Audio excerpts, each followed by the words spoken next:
Assalamualaikum warahmatullahi wabarakatuh. Perkenalkan, nama saya Akbar Anuyuda Saputra, selaku software developer, akan melaksanakan wawancara dengan salah satu narasumber saya. Silakan memperkenalkan diri.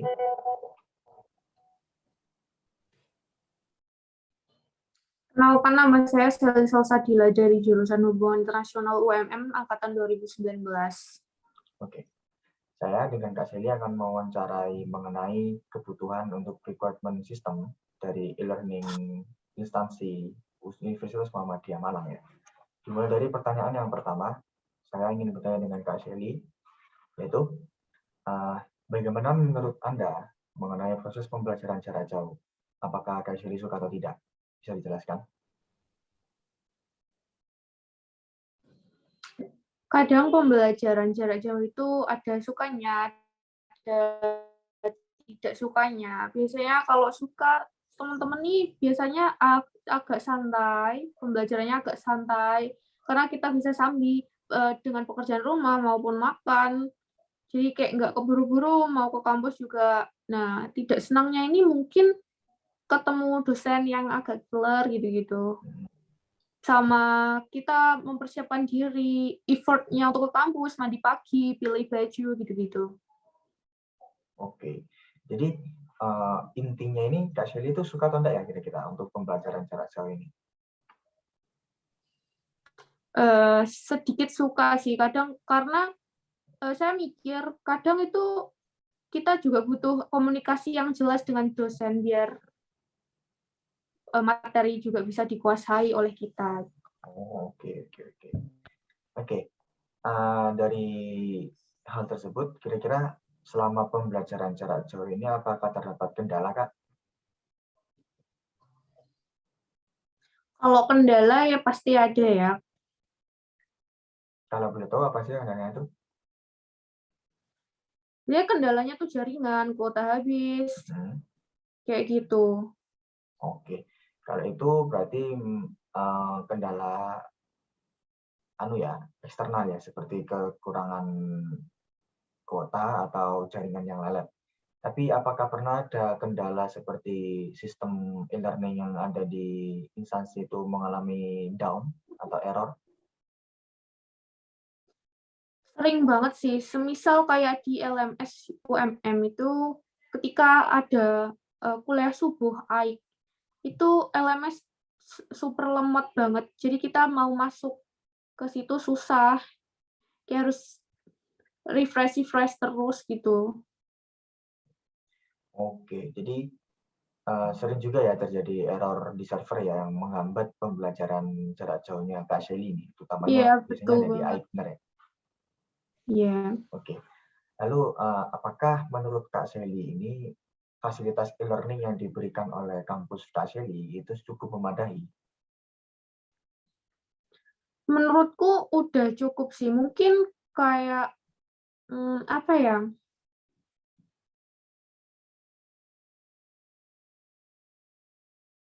Atau seperti fitur yang diberikan oleh e-learning UMM ini sudah Sorry, cukup? nggak tahu. Stop, pause dulu please. Aku nggak tahu ini. Oke. Dari hal tersebut, kira-kira menurut Kak Shelly, e-learning yang diberikan oleh instansi Kak Shelly itu apa sudah cukup memadai? Oh, menurut saya sebenarnya udah ya, kayak semisal nih dari desain ininya juga udah dipahami gitu. Terus ya udah enak sih, cuman yang nggak enak itu ketika semua pada masuk atau semua mengharuskan masuk ke LMS, itu bakalan lemot dan bikin gregetan juga. Itu aja sih. Oke. Jadi apabila ada akses barengan secara ramai ya, secara bareng-bareng itu akan malah jadi menunda pembelajaran jadinya ya. Karena server Iya. akses servernya yang langsung down tiba-tiba. Oke. Jadi secara tampilan juga instan e-learning yang diberikan oleh instansi ini sudah cukup sudah digunakan berarti ya. Iya, mudah digunakan kok. Oke. Lalu lanjut ke pertanyaan selanjutnya,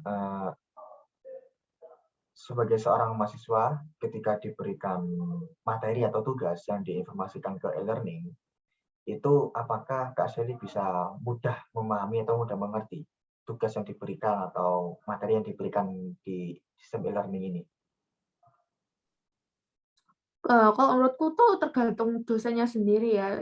Sometimes kita dapat dosen yang nggak paham, apa namanya, kayak, ini tuh lagi ngapain, ini tuh lagi done atau enggak, kayak gitu. Terus, ya gitu aja sih.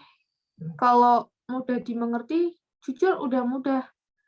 Cuman ya mungkin kendala yang banyak aksesnya itu bikin ini ya, susah masuk ya, itu aja. Oke. Lalu bentuk seperti apa yang mungkin Kak Shelly lebih mudah dipahami? Maksudnya materi dalam bentuk PPT kah, video kah, atau teks berupa artikel atau mungkin materi berupa proposal seperti itu? Kalau dari aku sendiri sih semua masuk aja ya. Hmm. Tapi ada yang nggak Kadang disuka nggak? dosen juga kelas, kadang dosen juga ngasih video doang, Hmm. kadang dosen ngasih PPT doang, gitu-gitu. Hmm. Itu ya kadang susah untuk dimengerti, cuman kan kita sendiri juga harus ini kan, effort sebagai mahasiswa juga harus, analisa Hmm. sendiri kasus-kasus kita, kalau dari jurusan aku kayak gitu. Oke. Oke. Lanjut ke pertanyaan berikutnya. Seberapa cepat sih Kak Shelly menerima kabar atau informasi terbaru mengenai penugasan atau materi yang diberikan? Apakah pada sistem e-learning UMM ini tersedia notifikasi? Kalau notifikasi nggak ada ya, mungkin, dosen itu kayak ngasih link lagi atau menginformasikan kembali di grup grup WhatsApp gitu-gitu. Oke. Apakah menurut Kak Shelly itu efisien seperti itu? Jadi menginfokan secara ulang lagi melalui grup kelas.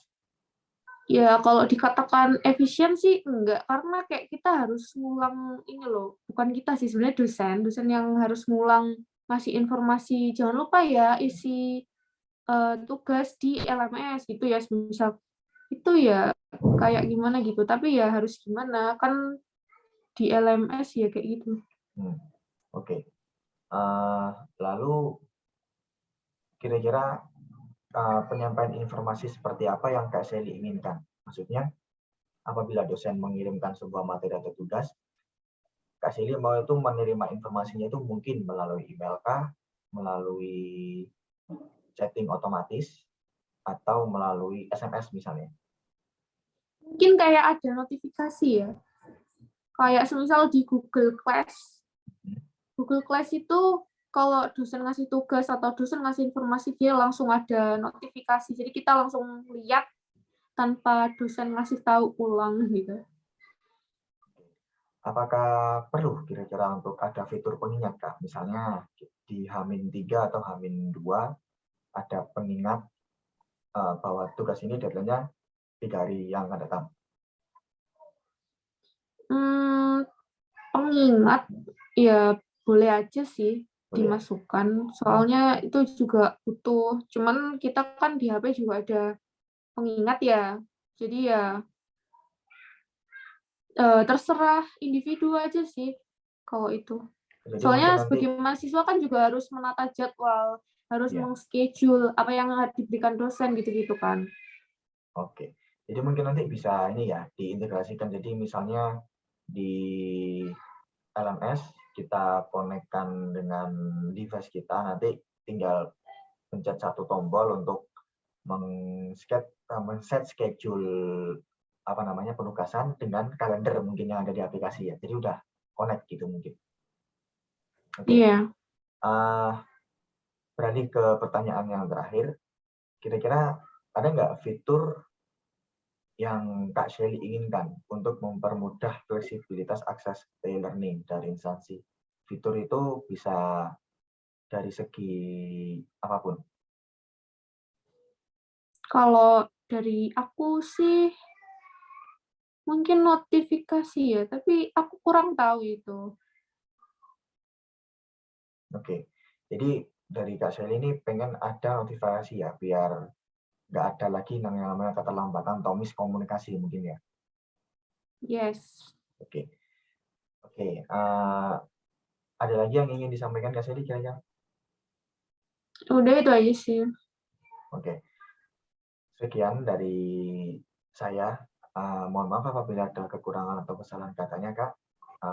Hal ini dimaksud untuk memenuhi kebutuhan requirement system yang nantinya akan mendapatkan sebuah ide dari permasalahan yang sudah dialami Kak Shelly sebagai mahasiswa hubungan internasional UMM. Jadi dari permasalahan tersebut nanti akan saya coba ulik lagi, saya coba cari lagi kira-kira fitur apa yang sangat penting dan bermanfaat dan akan segera coba direalisasikan juga ya Kak. Ya. Oke, terima kasih atas waktu yang sudah diberikan Kak Shelly. Mohon maaf mengganggu waktunya juga. Sampai jumpa lain waktu. Terima kasih. Wassalamualaikum warahmatullahi wabarakatuh. Waalaikumsalam.